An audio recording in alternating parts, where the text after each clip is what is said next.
Welcome back. अस्सलाम वालेकुम dear students. आज का टॉपिक है वो है summary of the embryonic development. चूँकि ये पूरा टॉपिक कंप्लीट हुआ है, फिनिश्ड हुआ है, पहले से भी इस पे वीडियोस थे, आजकल इस पे रिसेंट वीडियोस भी आ चुके हैं, एक दो वीडियोस आ चुके हैं इसको मुकम्मल करने में। तो समरी का मतलब ये है कि एक तो सारे स्टूडेंट्स को इसका पूरा चैप्टर चूँकि एक ही लेक्चर में ये आ ही नहीं सकता, ठीक है, ये काफ़ी लंबा लेक्चर होगा, तो मैं समरी इसलिए आपको दे रहा हूँ ताकि आपको पूरा अंदाज़ा हो और इसको फाइंड करने का तरीका भी आपको आ जाए, जो कि सीक्वेंस में देखा जाए। एम्ब्रियोनिक डेवलपमेंट के अंदर जो स्टेजेस हैं, सबसे पहला स्टेज जो है क्लीवेज है। ये नामुमकिन है कि एग्ज़ाम में आप एफएससी में सवाल आ जाए कि right detail note on embryonic development, ऐसा हो नहीं सकता, क्योंकि अगर ये आ भी जाए तो इस पर बहुत ज़्यादा पेजेस खर्च होंगे। लेकिन स्टूडेंट्स अगर इस तरह आ भी जाए तो आप ज़रूरी नहीं कि सारे एक्सप्लेनेशन दे दें 10-15 पेजेस से, आप इसको शॉर्ट कर सकते हैं, समरी वाइज आप कर सकते हैं।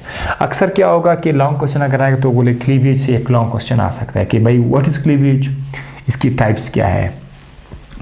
ब्लास्टोला में इतना लॉन्ग क्वेश्चन नहीं आ सकता, गैस्ट्रोलेशन से लॉन्ग क्वेश्चन आ सकते हैं, इसीलिए मैंने इसके ऊपर एक वीडियो बना ली।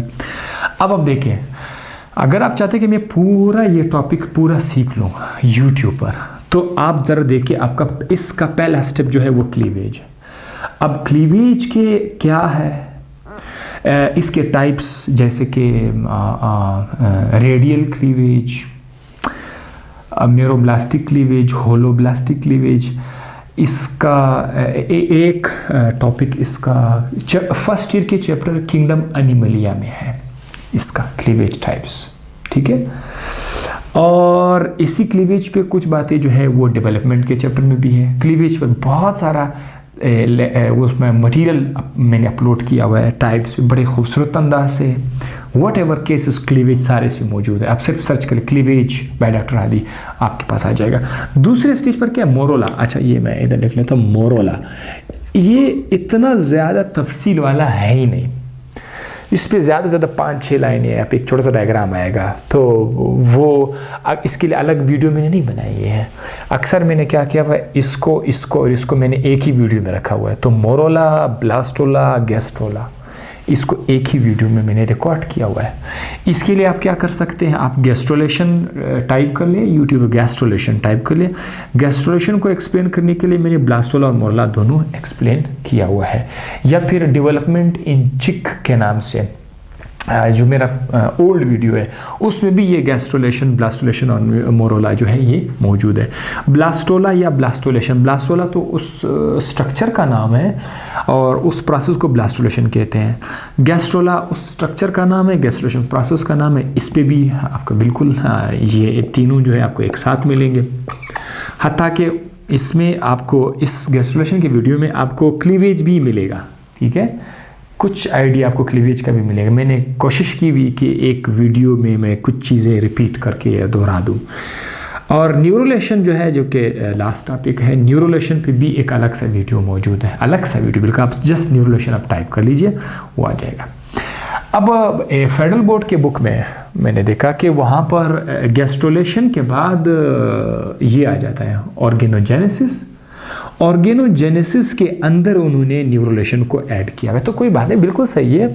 ऑर्गेनोजेनेसिस में ऑर्गेन बनना शुरू हो जाते हैं और आपका ब्रेन और स्पाइनल कॉर्ड तो ऑर्गन है, तो न्यूरोलेशन में भी तो ब्रेन और स्पाइनल कॉर्ड ही बन जाते हैं, तो लिहाजा बिल्कुल सही है, ऑर्गेनोजेनेसिस के अंदर न्यूरोलेशन आप ला सकते हैं। इस पे भी मेरा वीडियो मौजूद है।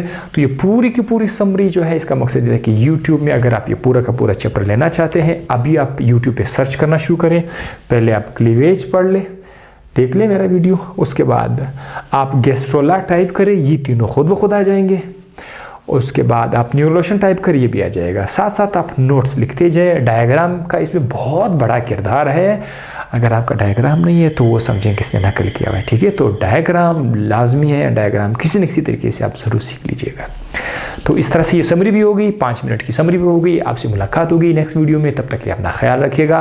और हाँ, इसमें जो आज का आइडिया, मैंने पिछली वीडियो में भी एक आइडिया आपके साथ शेयर किया था, इस वीडियो में भी वही चीज़ वही आइडिया मैं आपसे दोबारा रिपीट करता हूँ कि बुरा वक्त हर इंसान पर आता है। बुरे वक्त में आपने सब्र करना है।